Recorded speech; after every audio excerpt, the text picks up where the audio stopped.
ingresar al resto de compañeros. Muy bien, compañeros, muy buenas noches. Comenzamos con la clase del día de hoy. Hoy vamos a platicar, compañeros, con el resto de obligaciones derivadas del objeto, ¿verdad, compañeros? Es decir, vamos a continuar con la clasificación de las obligaciones de conformidad con el objeto. Nosotros ya habíamos platicado una primera parte de esta clasificación. Habíamos comentado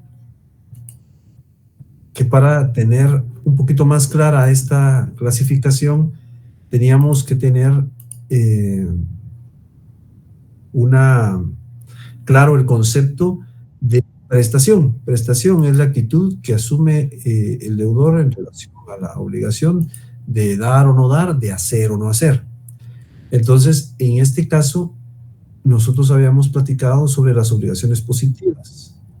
Obligaciones positivas son las de dar y hacer, pero específicamente habíamos platicado de las obligaciones positivas de dar, compañeros, ¿verdad?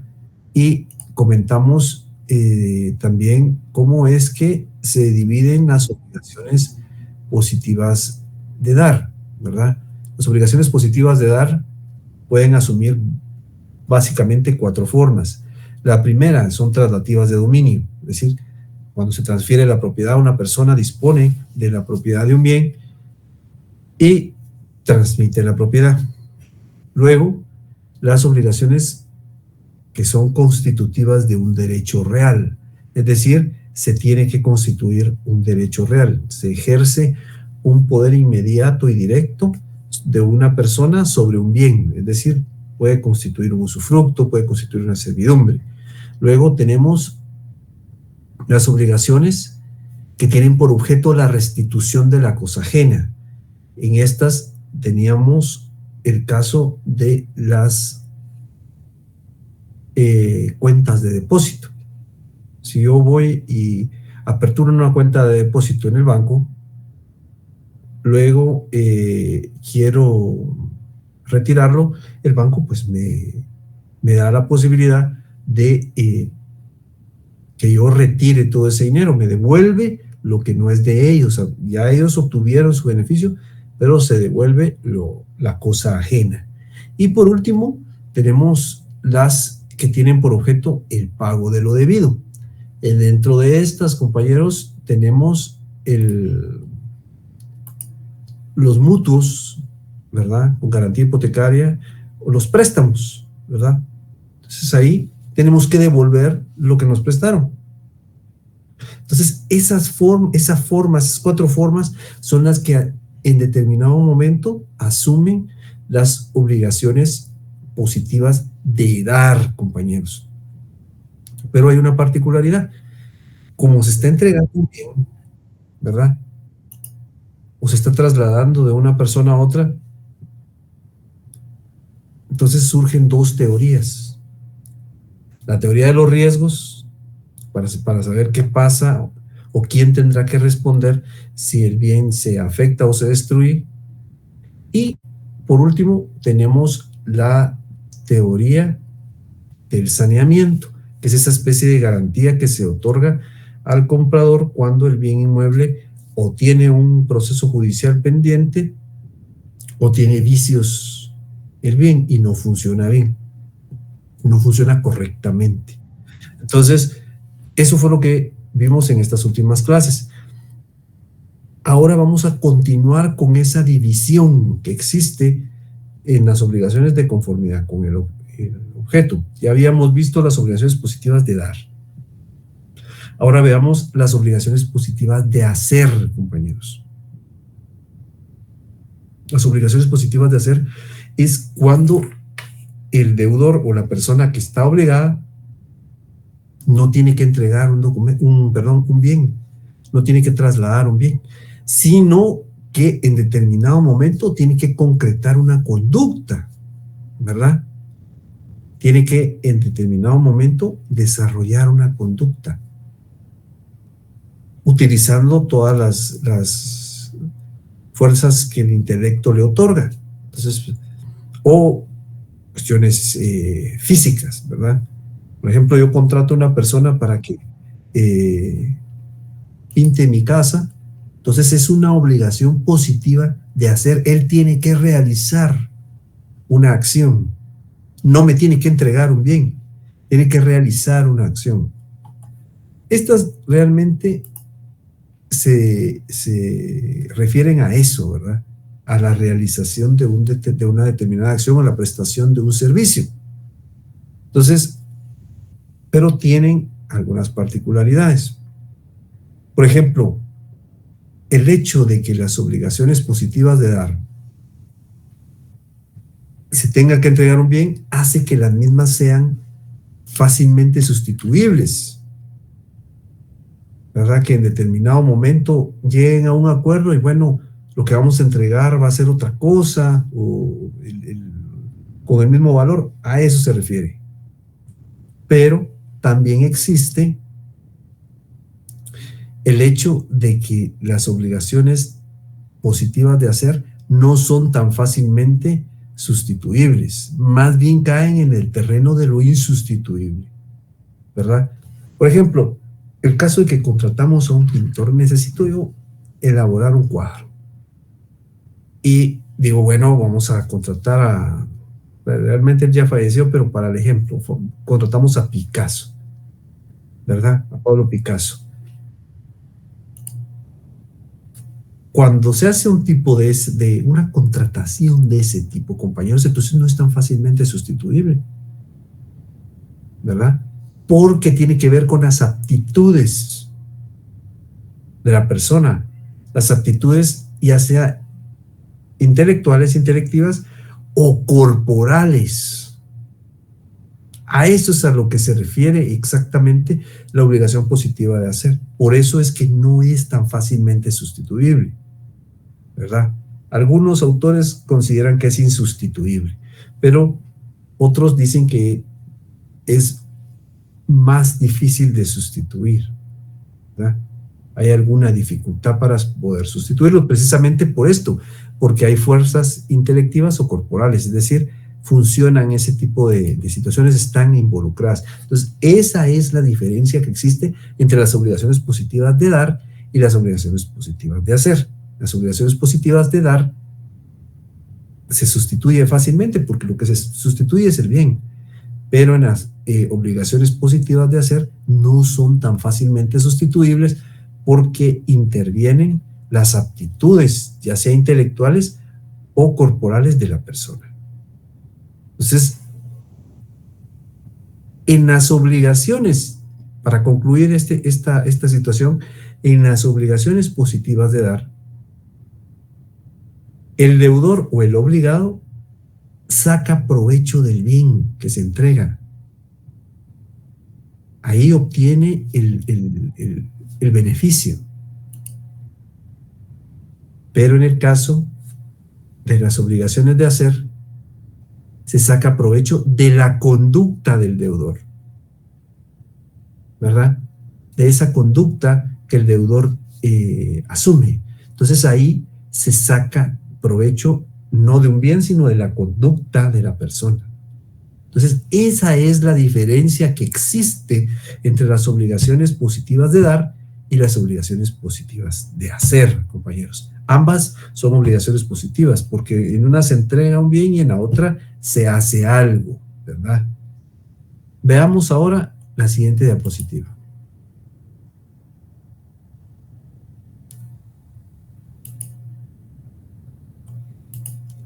Las obligaciones negativas. Las obligaciones negativas son aquellas que imponen al deudor, compañeros, una abstención. Es decir, la persona no puede otorgar algo ni puede entregar algo. Es decir,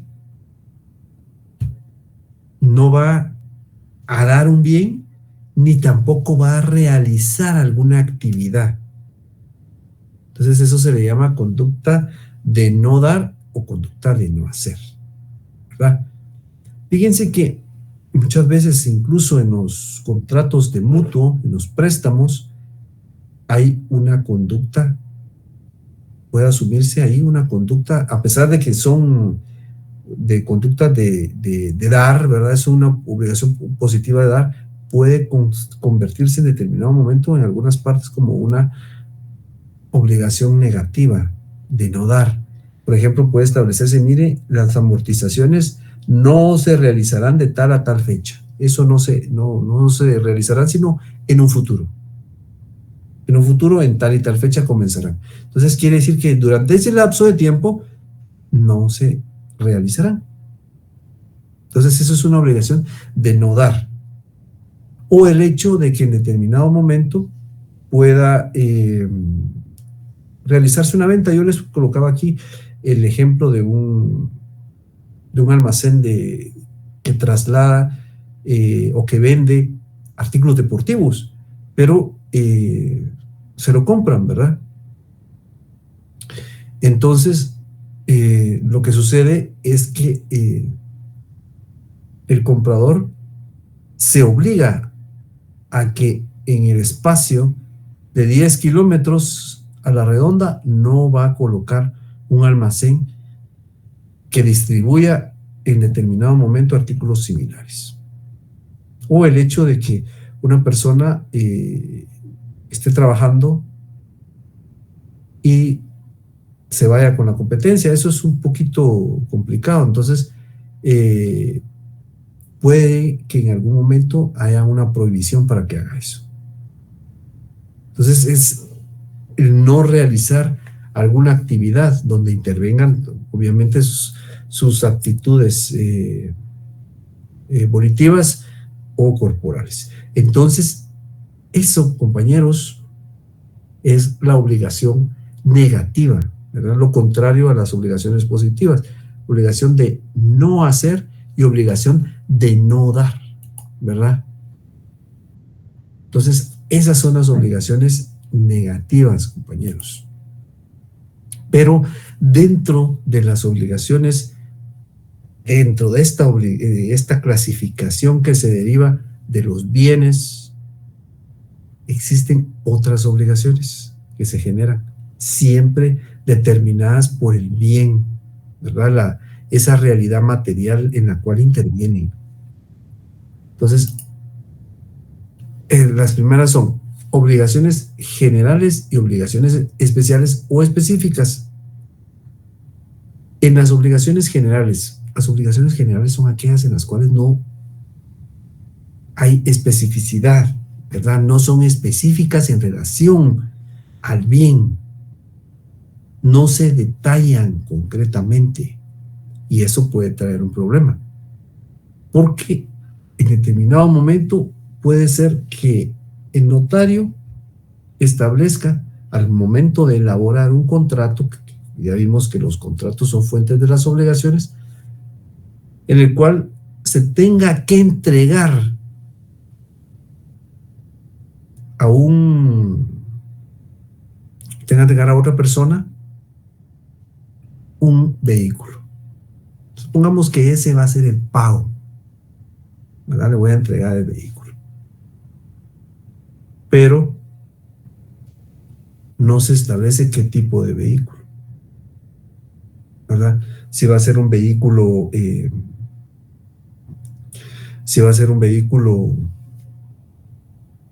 de 2 ruedas, de 4 ruedas, no se establece, solo se va a entregar un vehículo. Entonces, eso sí puede provocar un problema. Bueno, se va a pagar y aquí está, y al final se entregará el vehículo correspondiente. Entonces, en lugar de entregarle un carro, se puede entregar una bicicleta, una moto. Entonces, eso es complicado, compañeros. Precisamente por eso surgen también las obligaciones especiales o específicas que sí establecen exactamente en qué consiste el bien inmueble que se está otorgando. Perdón, el bien en este ejemplo, yo les ponía un vehículo, ¿verdad? Puede ser que en determinado momento se entregue un carro con determinadas características, con identificación de chasis, identificación de motor, con tantos cilindros de tal marca. Entonces, así es un poco mejor. Yo ya tuve la oportunidad, compañeros, en un momento dado de ver cómo pasaba una situación similar, en la cual se estaba entregando como pago un bien. Era precisamente un vehículo, pero se entregó un vehículo que nada que ver con lo que se había pensado. Entonces, ahí se ponía de manifiesto esta situación, en la cual la obligación general no detallaba concretamente el bien. Se va a entregar una casa, simplemente una casa, un bien inmueble. Puede ser una casa de un solo cuarto, puede tener 3 cuartos, puede tener 2 pisos, pero no se detalla, ¿verdad? No se detalla así de manera específica. Entonces, en eso hay que tener cuidado, precisamente. Por eso se menciona esta situación que se suscita con el bien objeto de la obligación. Debe ser debidamente detallado. Por eso existe esta clasificación: obligaciones generales y obligaciones especiales o específicas. Veamos la siguiente diapositiva, compañeros.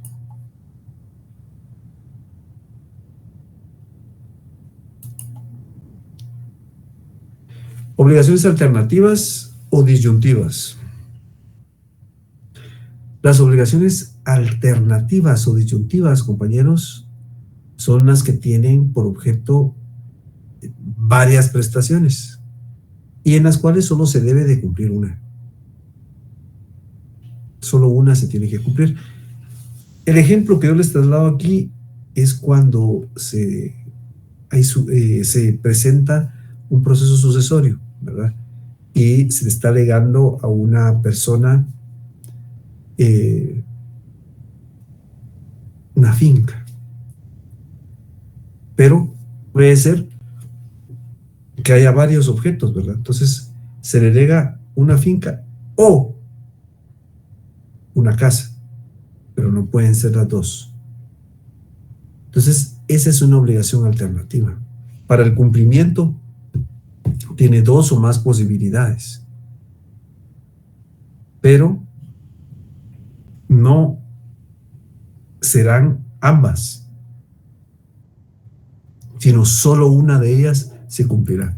El artículo, compañeros, 1334 del Código Civil establece: el obligado alternativamente a diversas prestaciones cumple ejecutando íntegramente una de ellas.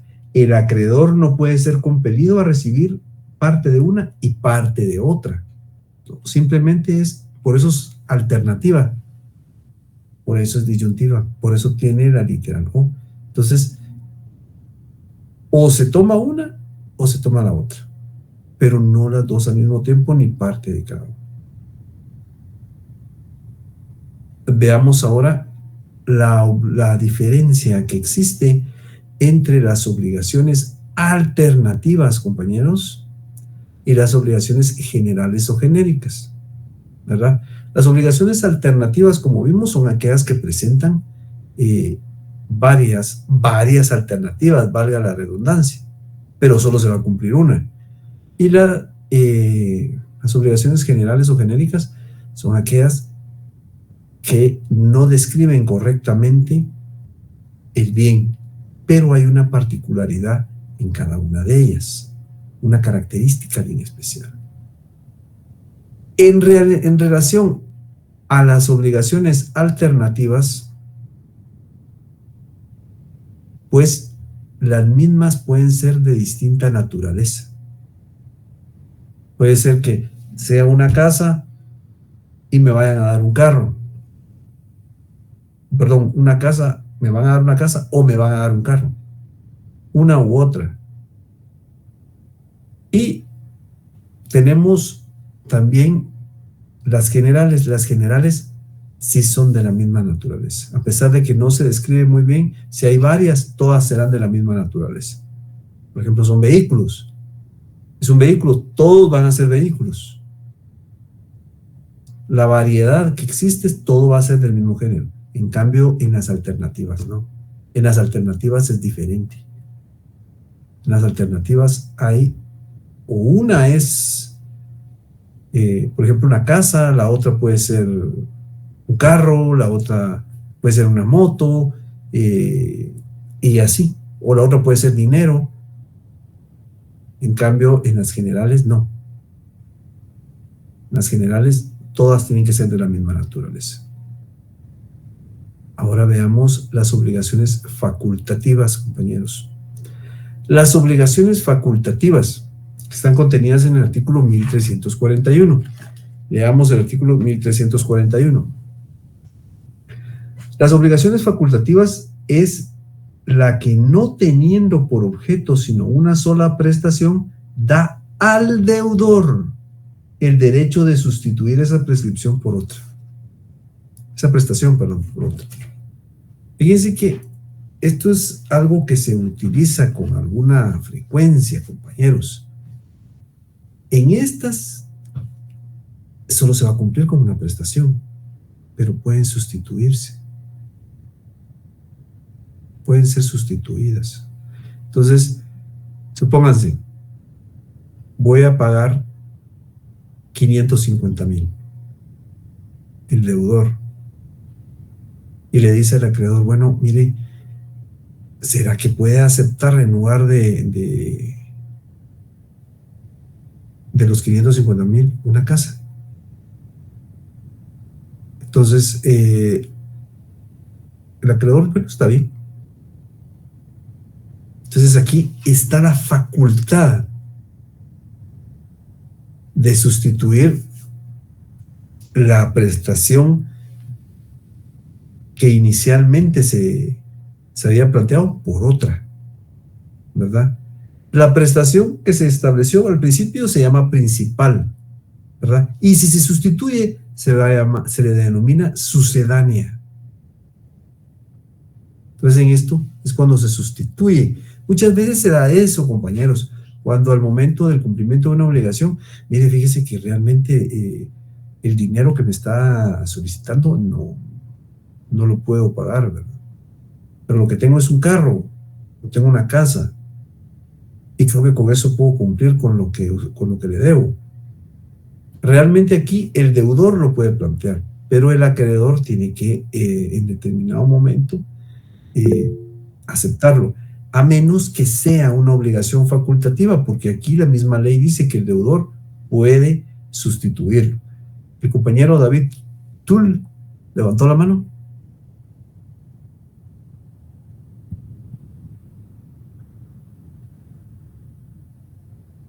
Compañero, bueno, entonces continuamos, compañeros. Pues como les decía, en este caso hay una sola prestación, ¿verdad? Pero el deudor en determinado momento, perdón, aquí el compañero dice que sí está hablando, pero no lo escucho, compañero. No lo escuchamos. No sé si ustedes lo escuchan, compañeros. No, licenciado, no se escucha. No, licenciado. Tenemos los internet. Que lo escriba. Sí, tal vez que mande su pregunta por escrito. Bueno, compañeros, entonces continuando, las obligaciones facultativas, como les digo, ¿verdad? Entonces ahí está la facultad de sustituir. Si está constituida como una obligación facultativa, entonces el deudor sí puede sustituirla, ¿verdad? Entonces, eso es cuando se sustituye un bien por otro, ¿verdad? Entonces, si ustedes se dan cuenta, todo gira en relación a los bienes, no como ya habíamos visto hace unos días, ¿verdad, compañeros? Que nosotros abordamos la división de las obligaciones, pero de conformidad con el sujeto, es decir, depende de cuántos sujetos existan dentro de una obligación. En este caso, es de conformidad con los objetos que tiene la obligación. Entonces, ya vemos ahora que existen las obligaciones alternativas, disyuntivas, alternativas o disyuntivas, y las obligaciones facultativas, ¿verdad? Veamos ahora, por favor, compañeros, la última diapositiva. Fíjense que en la actualidad existe las obligaciones divisibles e indivisibles. Generalmente en el derecho civil existe, fíjense, perdón compañeros, aquí el compañero que no pudo hablar me traslada su pregunta, que dice que en qué caso no pueden haber intercambios de bienes por servicios. Fíjense que lo que pasa es que el intercambio de bienes por servicios tiene que estar debidamente establecido en una contratación, en un contrato, ¿verdad, compañeros? De esa manera, que permita esa manera, o que permita que el deudor pueda o tenga la facultad de sustituir el bien que va a entregar, ¿verdad? O sea, yo tengo que pagarle 500 quetzales, pero sí tiene la facultad en determinado momento el deudor de poder sustituir el pago en efectivo por el pago en especie, ¿verdad? Tendrá que entregar un bien inmueble o tendrá que entregar un carro o una cosecha, una cosa así. Entonces deberá estar debidamente autorizado para que la obligación pueda constituirse como una obligación facultativa. Ahora, las obligaciones divisibles e indivisibles, compañeros. Fíjense que lo que sucede es que muchas veces en adquisición de bienes hay precios muy altos, compañeros, precios bastante elevados. Entonces,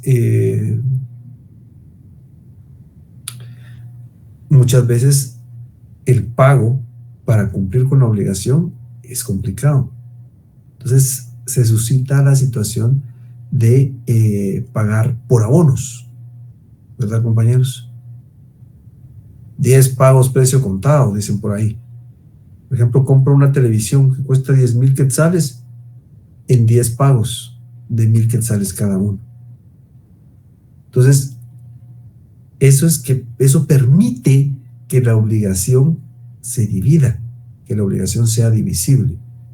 Entonces, todas las obligaciones dinerarias son divisibles, compañeros. Y eso es interesante e importante saberlo, porque la situación en el derecho civil ya habíamos dicho que es pecuniaria.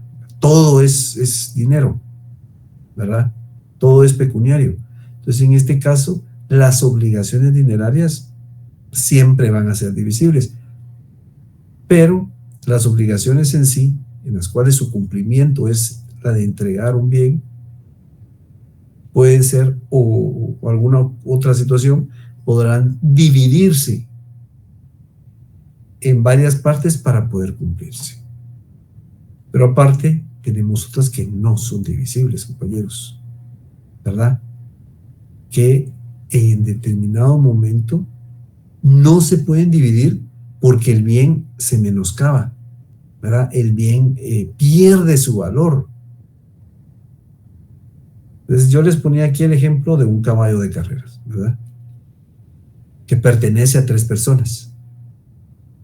Y el caballo de carreras va a generar las ganancias si gana las carreras o si participa en ellas.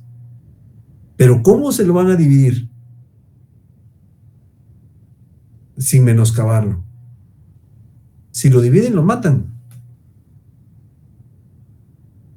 Entonces, lo que se hace es que las ganancias pueden dividirse, porque ahí sí ya se obtuvo dinero,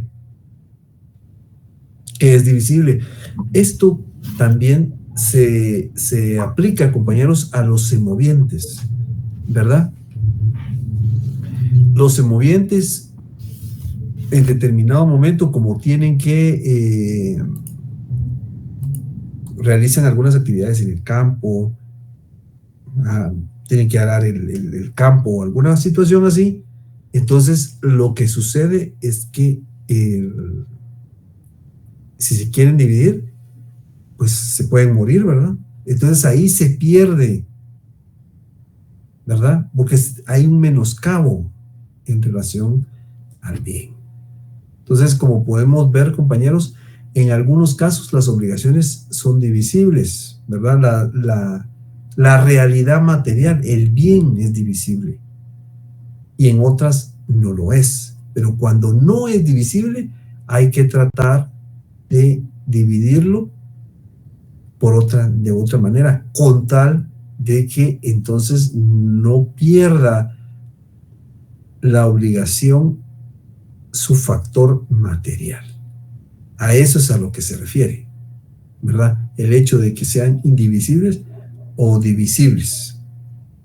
Entonces ya vemos que derivados, compañeros, del bien objeto, del bien objeto de la obligación, tenemos las obligaciones positivas de hacer, negativas de no hacer, de no dar. Tenemos las obligaciones alternativas, tenemos las obligaciones genéricas, las obligaciones especiales o específicas, las obligaciones facultativas, y por último tenemos las obligaciones divisibles e indivisibles, compañeros. Esa es parte de la clasificación. ¿Tienen alguna pregunta, compañeros? ¿Alguna inquietud? ¿Alguna observación? Por el momento no, licenciado. Gracias. Muy bien, compañero. Muy bien. A ver, el compañero Kevin Rodríguez levantó la mano. Licenciado, disculpe, tal vez usted me podría regalar unos 2 minutitos después de que se termine la clase. Muy bien, ¿cómo no, compañero? Le agradezco mucho. Muy bien, compañeros. Entonces, hasta aquí dejaría la clase del día de hoy. La siguiente clase va a ser presencial, compañeros. Entonces, nos vemos el día martes en la universidad. Que pasen ustedes una feliz noche, compañeros. Feliz noche, y en la próxima